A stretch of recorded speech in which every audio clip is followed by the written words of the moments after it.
Started. Okay, good evening. Well, let me do the mute.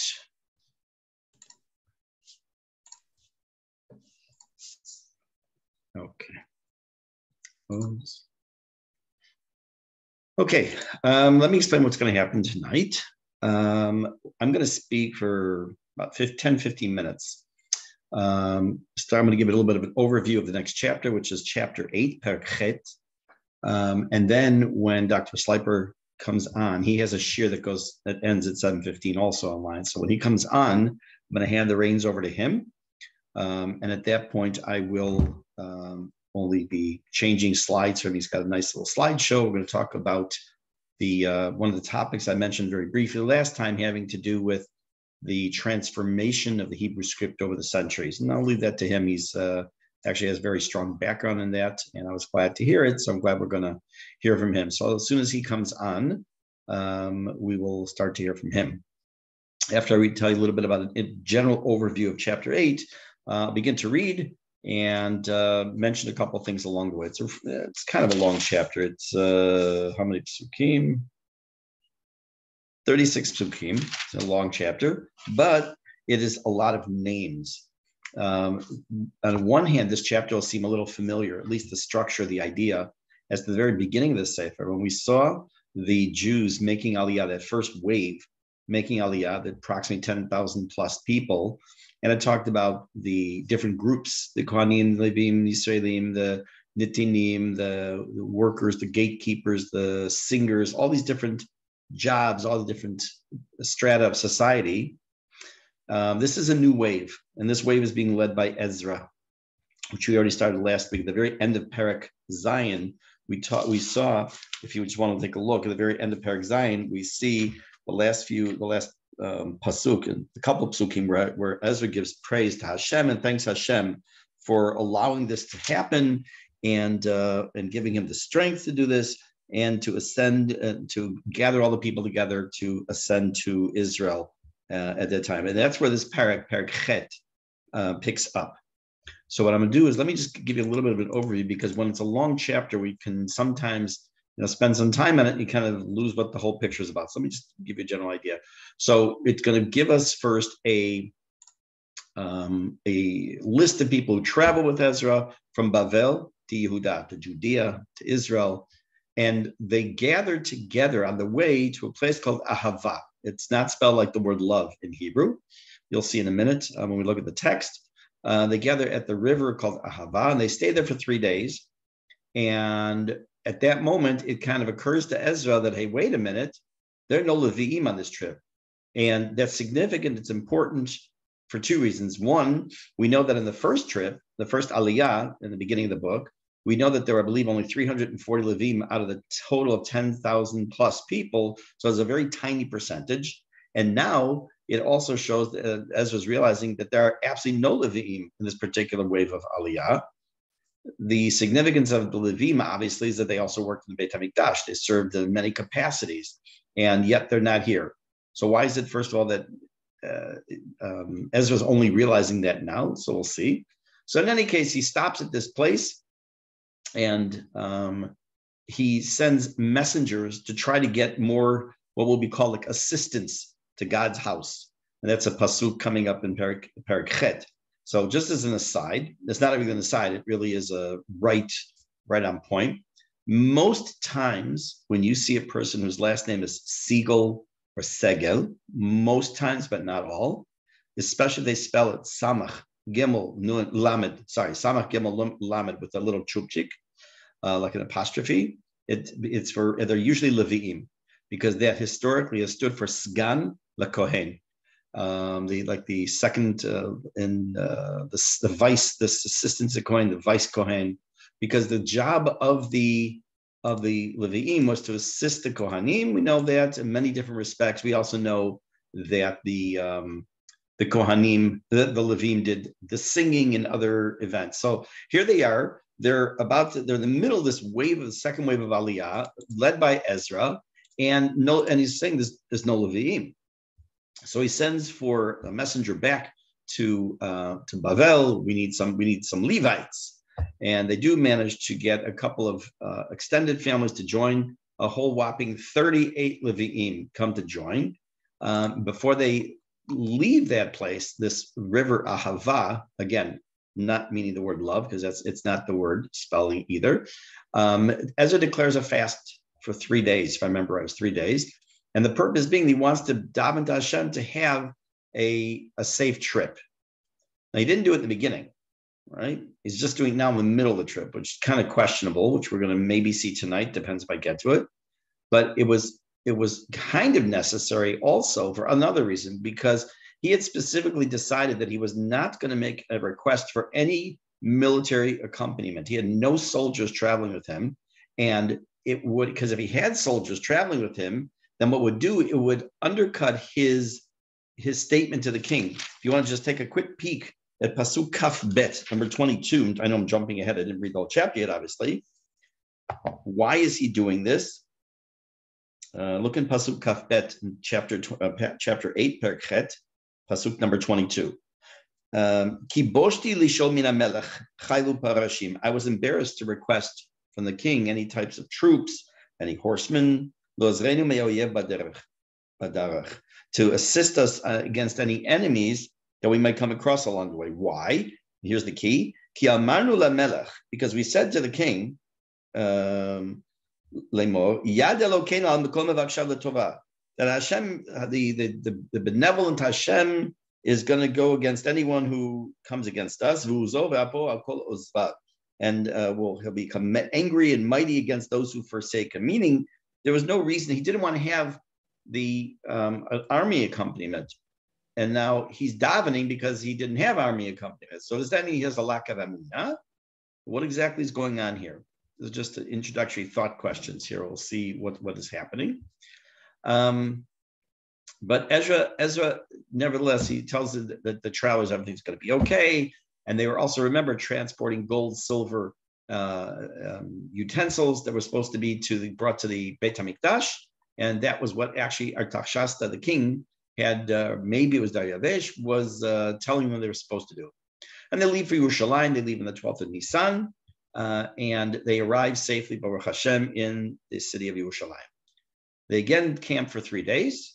I'm making the assumption, although I don't remember off the top of my head, that they needed to kind of decompress before they were able to start their next part of the journey, which was to make sure that they were going to do the bidding of the king. They were going to bring these utensils to Beit HaMikdash and do whatever else was necessary.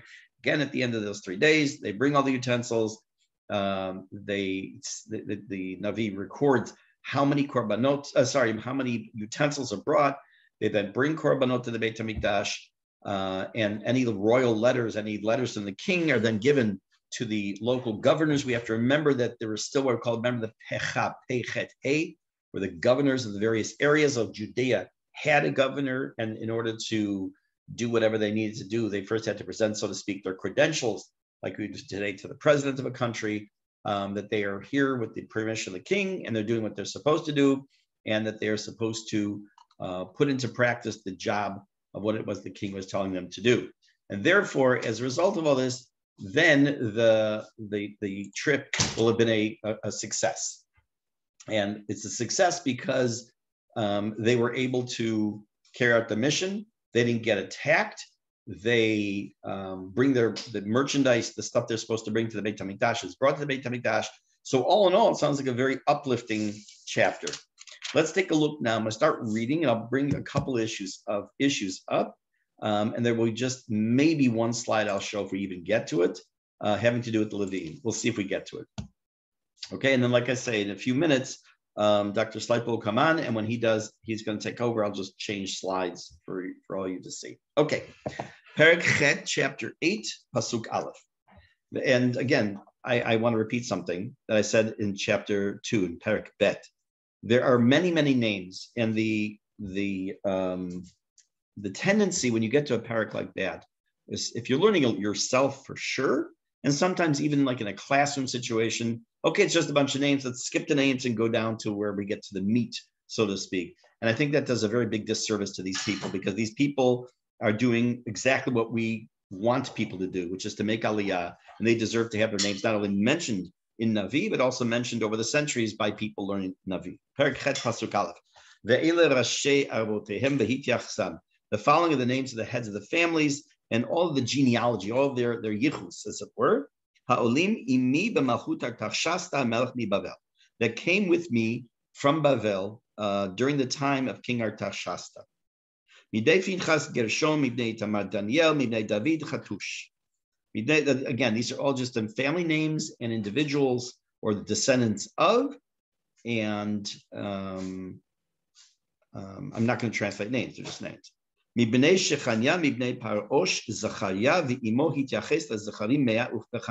the first grouping here, it says that this particular group, Zechariah and those who were with him, there are 150 men who were able to trace their lineage. And we'll see what that means. Dalid. Mibnei Pachat Moab. Now we're saying from the sons of the governor of Moab, El Yehonaenai ben Zerachia, v'imo matayim hazacharim. He came with 200 other males from his family. Mibnei Shechania ben Yachziel, v'imo shlosh meot hazacharim, and this individual came with 300 others in his family, or with him. Mibnei Adin Eved Yonatan, v'imo chamishim hazacharim. Mibnei Elam Yeshaya ben Atalia, v'imo shivim hazacharim. Mibnei Shefatia Zvadia ben Michael, v'imo shmonim hazacharim. I'm on pasuk tet, number 9. Mibnei Yoav, Ovadia ben Yechiel, v'imo matayim u'shmana asar hazacharim. And then it gives us again that he came with 218 people. Mibnei Shlomit ben Yosifia, v'imo me'ah v'shishim hazacharim. And with this individual came 160 people. Mibnei Vevai, Zechariah ben Vevai, v'imo esim u'shmana hazacharim. And with him came 120 males. Ubnei Azgad, Yochanan ben Hakatan, v'imo me'ah v'asara hazacharim. Ubnei Adonikam acharonim, and bnei Adonikam, it says that they were the acharonim. They were one of the last ones in this whole group to come. In other words, this is the end of the list. Ve'ele shemotam, and this was their names: Elifeled, Yeiel, Ushmaya, Yimahem shishim hazacharim. With them came 60 males. Ubnei Bigvai, the Zakur, v'imo shivim hazacharim, and with them these group came another 70 people. Okay, so here you have a list of all the families, individuals who came, and this little bit of an honor roll like we saw in Parak Bet. Now I'm going to do now is I'm going to stop at this point. I'm going to unmute. Oh, you did. Took yourself off of mute. Very good. Thank you already, Arnold. And what I'm going to do, Arnold, I'm going to I'm going to pin you so when the video comes up, everyone will see you. There we go. And I'm also going to put your PowerPoint, unless you want to take over on your PowerPoint on your end. No, you just tell me when to change. You just tell me when to change slides. Let me first get it up on the screen. Okay. Will I be able to use a pointer? Probably not. Huh? No, let me see if I can give you, hold on, sorry, 1 second. Let's see if I've given you control here. Allow participants to chat, rename themselves, unmute themselves, start video. I don't see how. I'm sorry. Okay, no, we'll figure it out. Okay. Well, yeah. Well, I can let you share your screen if you want. You don't. Let's just do that. I'm afraid of getting messed up. Okay. Let me share that now. Your PowerPoint. Let me get it to the beginning. Sorry.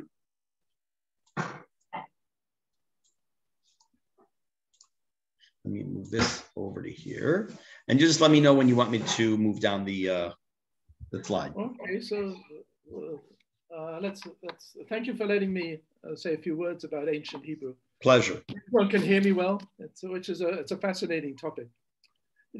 Just sort of introduce things. When we sort of think about Zoom, I think everyone's beginning to realize that it's made a tremendous difference to Torah learning. Well, one person can just sit with a screen, and hundreds, even more, can listen to words of Torah. But Torah has been dependent. The dissemination of Torah has been dependent on these type of advances. For example, if we sort of go back, there were Torah tapes, which again allowed a wide dissemination of Torah. And before that, well before that, there was the printing press. which made a tremendous difference. Obviously, instead of having one scroll, which was really expensive, everyone could have books.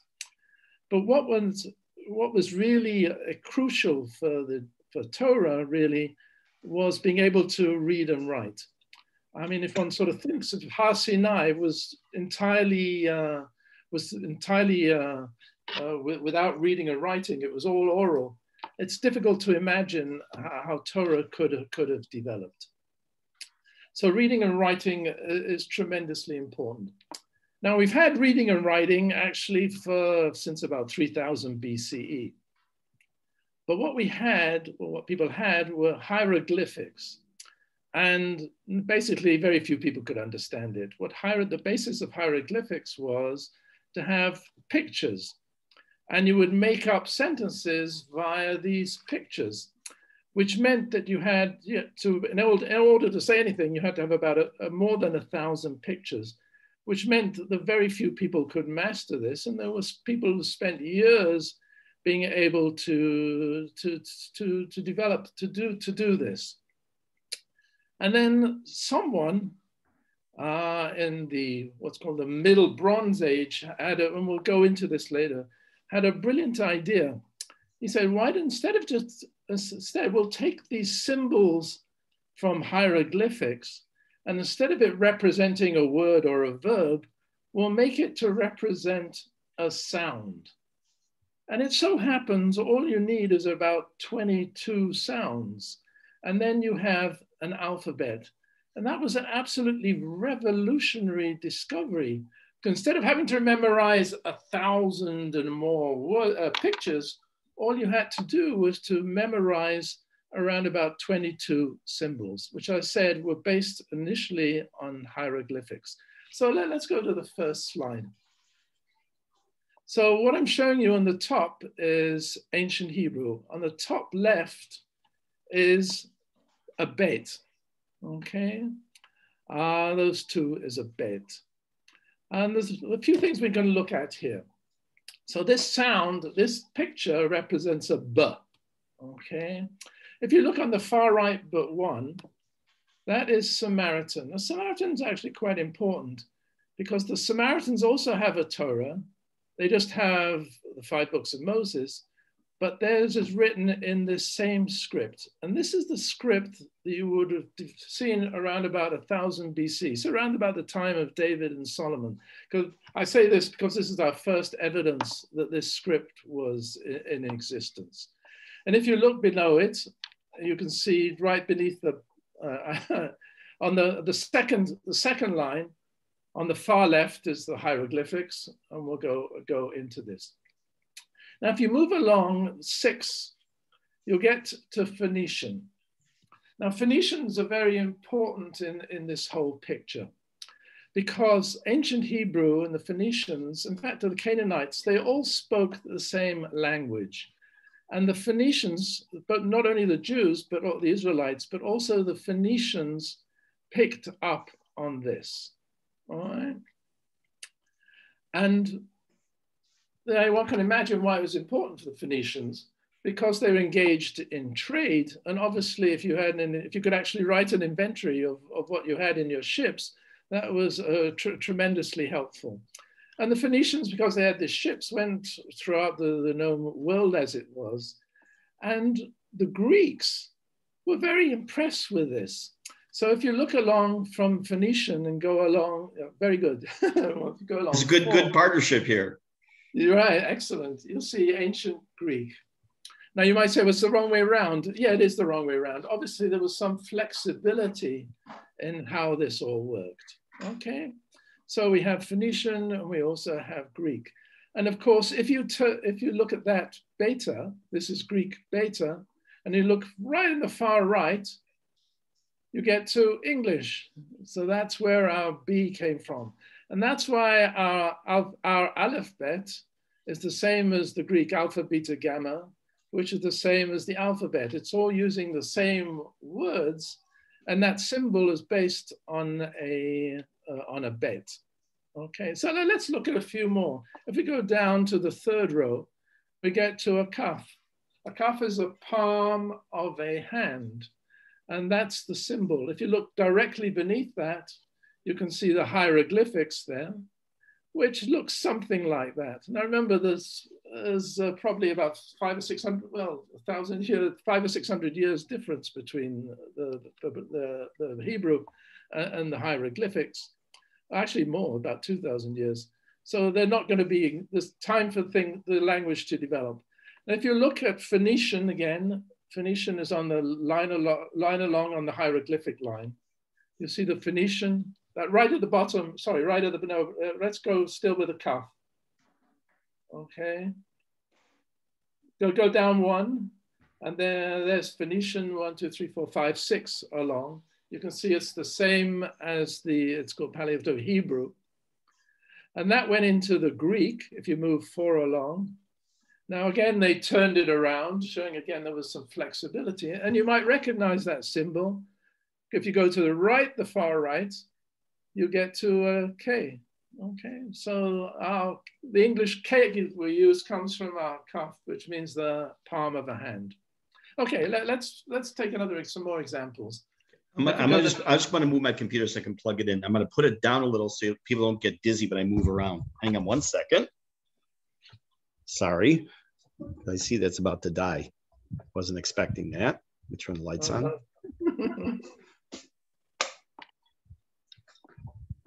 Just one more second. Plug in. And okay, you want to go to the next slide? Next slide, yeah. So question, please. Question, please. Yeah. If you say that Har Sinai had nothing written, but we have textual evidence that the written Torah was given to Am Yisrael, how could Har Sinai not have been? Sorry, I didn't quite understand. If Moshe brought the Luchot and Torah down. Yeah, I said he was dependent on. We had to have that. I didn't say it wasn't. I said, can you imagine if this was all oral? Okay, I didn't hear a word. I apologize. Yeah, I would say you wouldn't be able to do it. Okay, this is a fascinating one. This is a mem. The mem is from mayim, water. So if you look at the far left, sorry, so the first two, this is the Hebrew. And if you look directly beneath that, you can see there is a development from hieroglyphics, because the hieroglyphics on the far left is also this wavy line. And if we go 6 along, we come to Phoenician, which is the same as the Hebrew. Okay, and if you look at the Greek, you can see, again, they switched it around, the Greek switched it around, but it's the same as the Hebrew. Okay, and guess what letter came for that in English? Well, you got the waves had sort of got into an M. So wow. From Mayim, from the Mem of Hebrew, came our English M. Okay, let's go down to the next one. I like this one. This is a taf.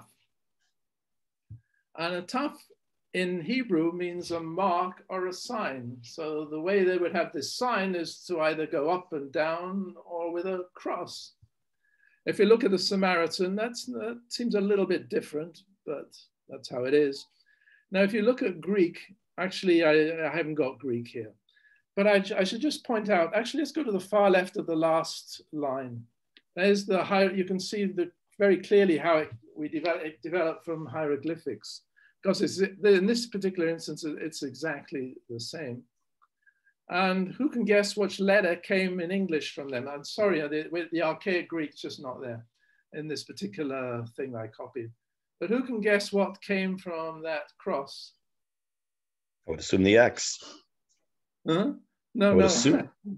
No, actually a T. A T, A taf.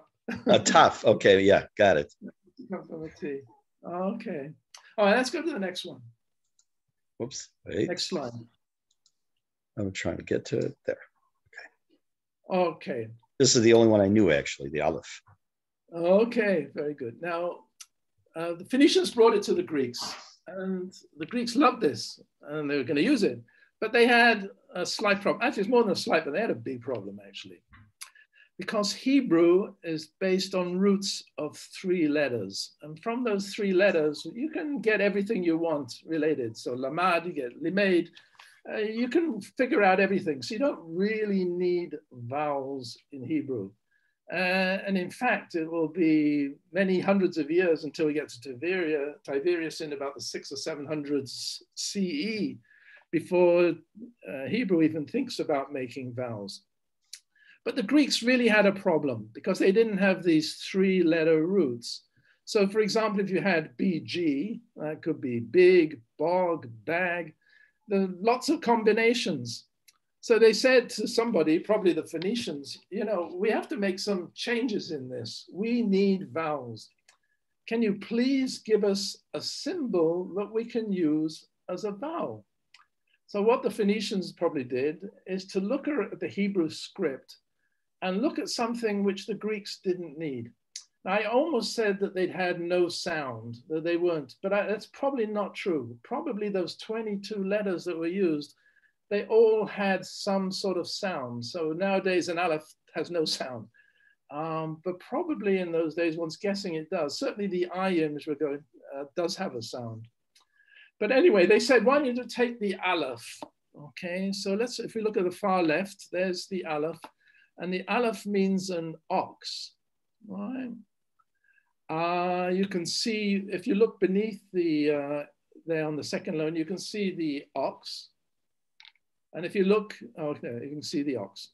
If you look at Phoenician, again, you can see it looks exactly like an aleph.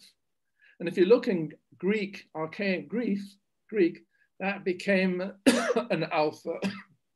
Now that's not quite how we say an alpha nowadays, but I think you can look, if you look right to the end, the alpha became an A. Okay, so they took exactly, in English, the archaic Greek moved directly into the beginnings of the English language. So that's how they had a vowel A. Okay, they took a Hebrew, which has a symbol of an ox, and used it as a vowel. Now here's the next one. The next one down. Okay. Oh, next slide or next line? No, the next one. Sorry, next back. Go back again. Okay. The ayin. The ayin. The image for that, the sign that was used in ancient Hebrew was an O. And if you look down below, what does ayin mean? Means an eye. Okay, that's where it came from. So they used the symbol for an eye, made it a bit simpler just by a circle. Okay, if you look at the Samaritan on the top, that's also an O.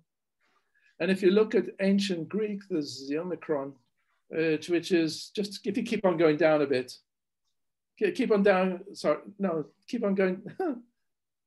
Yeah, I think you've changed slides, but it doesn't matter. No, I didn't. Okay. Same slide. This is the. Okay. No, you have. I know it's. Go back one, actually. Wait 1 second. Oh, no, okay, sorry. Okay, go back again. Let's go forward, sorry. Okay. So the Greek became an Omicron, which is an O, and one can guess what that became in English. It became a O. All right. So our English O comes from the hieroglyphics for an I, the Hebrew for an I. Okay. Now, one of the questions one could ask, now I've talked around about 1000 BCE, which is actually the Iron Age. Whoops, sorry. I went too far. Okay, go down a little. Okay, yeah, here. All right, this is a slide. Okay, now when did this start? Well, that needs, what people have found, archaeologists in the early 1900s, they did find some examples of a type of script. And they call that Proto-Cyanitic, okay? And you can see, if you look at the top there's the hieroglyphics on the very far left. And there's the Proto-Cyanitic, okay? So this is, again, Aleph, all right? So you can see that they're really very similar. And we've already discussed, if we go down one, that's how we got our Aleph. So this was somewhere in the mid-19th to mid-16th century BCE. So you're talking about what's called the Middle Bronze Age. So this is our first evidence. And what they found, the first discovery was actually in some mines when they found just on a stone, someone had written some of these letters. All right. So people think that this is when it all really began. And they subsequently found some examples in Egypt. And then they subsequently found some examples in Canaan. And the Canaanite script, which is very, very similar, is called a Proto-Canaanite type script. We've already really dealt with this. This is the ayin. If we go down one, there you see the hieroglyphics for an eye. And if you go one next to it, we didn't talk about this previously, but this is the Proto-Cyanitic, which is exactly the same. And as I said, this became eventually our O. Okay, let's go to the next slide.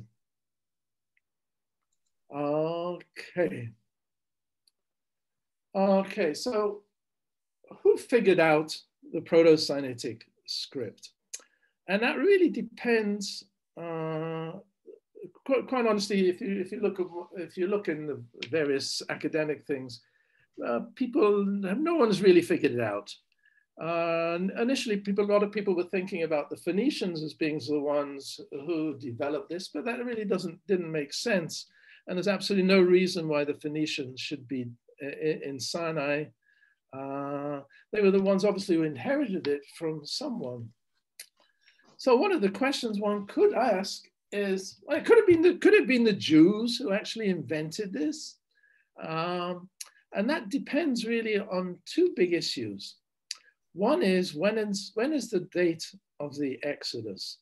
Now, if you look in most academic books, you'll find that the date of the Exodus is thought to be in the 1200s CE. Who thought of that 1200s? That's mainly archaeologists, but there's something very ironic happened here. The archaeologists came up with this date of 1200s, but when you look around the 1200s for other type of evidence, there is some evidence from Chatzor, that's where they got this 1200s. But if you look from other evidence, you can't find it, which means that quite a lot of academics, particularly on the Israeli side, are dubious that there ever was an Exodus. But nevertheless, this 1200s is actually stuck. I've noticed many Jews will quote it. Rabbi Jonathan Sachs, for example, whenever he talks about Egypt, always talks about the 1200s because that's when Ramses II, and he'll talk about Ramses II as being the pharaoh of the Exodus, and that's from the 1200s. Now, if we want to sort of link this script to the 1200s, then we're going to have problems because you're talking about something that was developed in the 1600s BCE, and you're saying the Jews left Egypt in the 1200s. So that doesn't really sort of follow. But there is a pasuk in Malachim, which says, in the 480th year after the children of Israel's exodus from the land of Egypt, in the 4th year of Solomon's reign over Israel in the month of Siv, which is the 2nd month, he built the temple for God. Now, we can work out from other sources when the temple was built, and then we just go 480 years. And if we do that, we come to a date of the Exodus of 1446 CE. You mean BCE? Sorry, BC. Yeah, I do mean BC. Okay. I mean BC. That's fine. Thank you. No, thank you. It's BC, obviously. Now we're sort of getting closer to the Proto-Cyanitic script now. Now I have to say, in the academic world, there are some people who will hold with 1446 BCE, and as I said, most academics believe in the 1200s BCE. But I very much believe in the 1400s.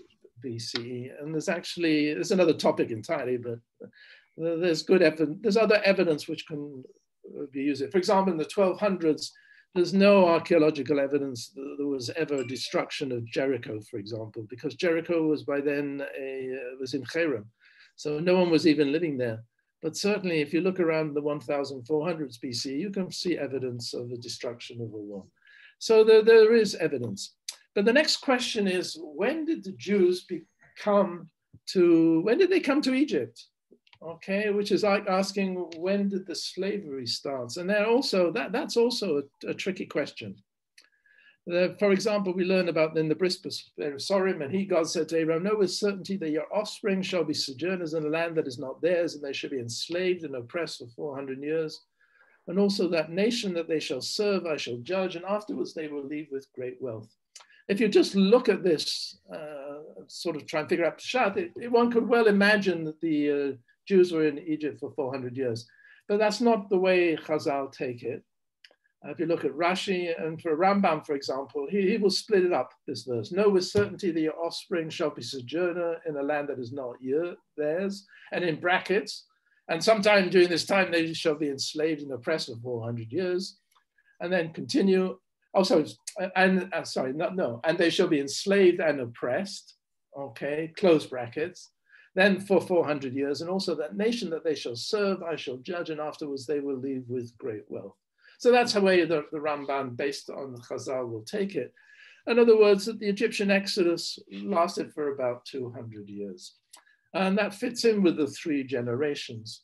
Actually, if you take 200 years, you come to the beginning of the Hyksos invasion, which is when foreigners took over Egypt. And that could fit in very well with the story of Joseph, actually, that he came to a country where there was a new leadership. They didn't have their old civil servants, so they were looking for new people. And what happened was eventually the Hyksos were thrown out, and that would leave the Jews in a very precarious position because they were thought, people realized that if they joined with the Hyksos, they could get the Hyksos back again. So that could explain the Egyptian persecution. But if we get 200 years from 1446, we're in 1646, which is probably around the time that the Proto-Cyanitic script developed. So it is very possible, and certainly a few people have mentioned this, and I very much like this theory, that it was actually the Jews who developed this script. And you can well imagine what happened, you know. They probably got some building instructions and someone said, well, why is this crazy hieroglyphic script? No one can use it. So let's think of something a bit better. And perhaps they were working in the mines in Sinai as slaves. And that's when they developed, the Jews amongst themselves developed this script. And as I said, if we didn't have this script, we wouldn't have had a Torah. It would have been very difficult for the Torah to develop. Let's look at the next slide. So this is the hypothesis that the Proto-Cyanitic script was devised by Israelites based on hieroglyphics. The 10 Commandments and Scroll of the Law were written in Paleo-Hebrew. The Israelites in Canaan were responsible for the Proto-Canaanite script and not the Canaanites. And I don't think anyone believes that the Canaanites were actually responsible for the script that's found in Canaan, but nevertheless it's still called a Proto-Canaanite script. The Israelites passed on Paleo-Hebrew, that's ancient Hebrew, to the Phoenicians. The Phoenicians passed it on to the Greeks, and then too much of civilization. Okay, so let's, how are we doing for time? Okay, good, so let's go to the next slide.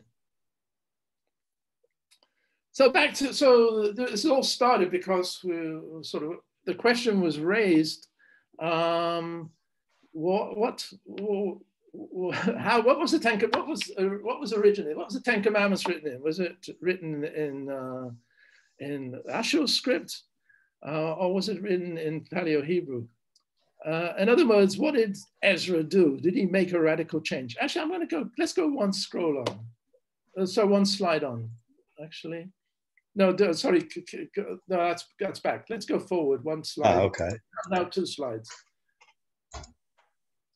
I think by now you should be coming to the conclusion that at least I think the Proto-Cyanitic script, original Hebrew, was the script, and that Ezra made a radical change. Now, if you think that that's all apikosis, you shouldn't get worried, okay? Because we have in Sanhedrin 1b. I'm sorry I didn't read the book this evening, but this is good enough for me. Ma'al Zutra, some say Ma'okva, said originally the Torah was given to Israel in Ivri letters. In other words, we're talking about the ancient Hebrew, and in the sacred Hebrew language. Later, in the time of Ezra, the Torah was given in Ashurit script and the Aramaic language.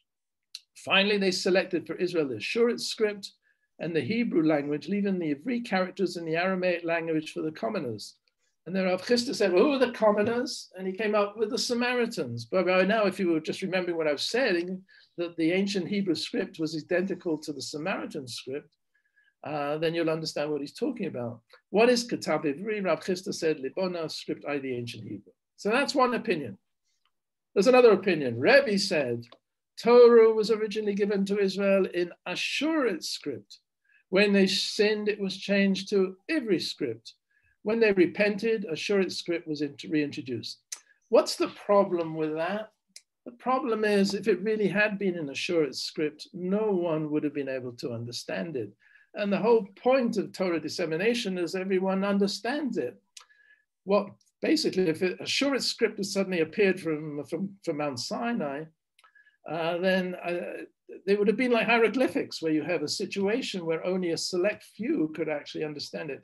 By the way, people should appreciate what Ashurit script is all about.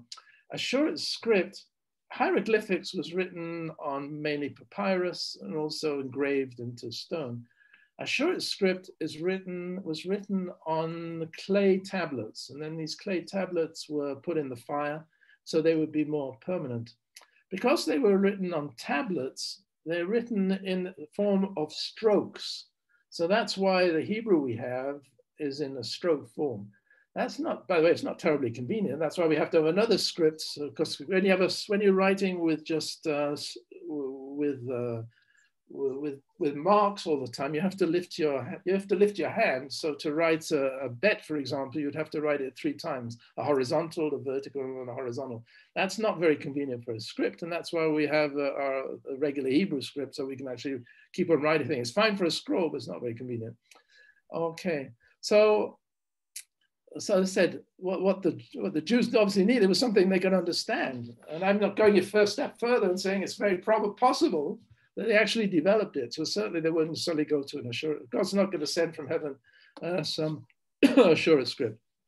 Finally, we have Shimon ben Elazar said in the name of Rabbi Eliezer ben Parta, who said in the name of Rabbi Eliezer HaModia, this writing was never changed. It was always in Ashurit script. So they've got all 3 opinions. And to my mind, there can only really be one answer, and that's what Malzutra said.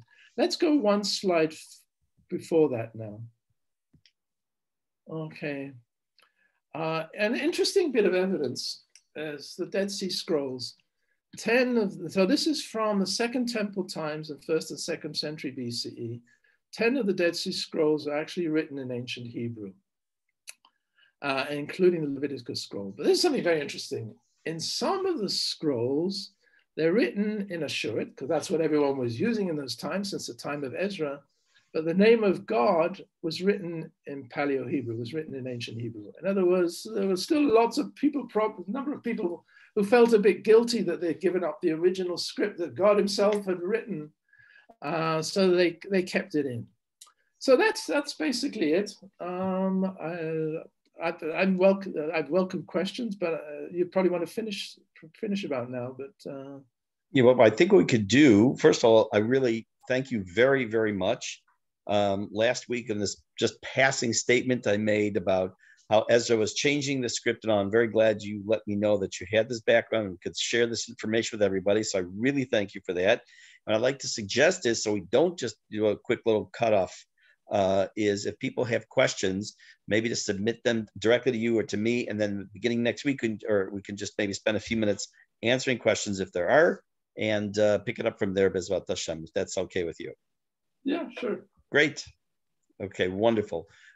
This was a very, very interesting. Matter of fact, there are many books and scholarly papers, as you know, written about this, both in Hebrew and English, and I'm sure in Paleo, pre-Sinaitic language as well. And like you say, there is no definitive answer. There is no 100% way to know. But just the whole way that language itself grows. We know when we think about language of growth, but don't always talk about and think about how an alphabet changes over centuries. So this is wonderful. Really appreciate it. And thank you very much. And we'll continue. Welcome. So if you have questions, you'll submit them either to me or directly to Dr. Slyper, and we'll see where we go from there next week. Bezrat Hashem. Tov. Thank you again, everybody, especially you, Doctor.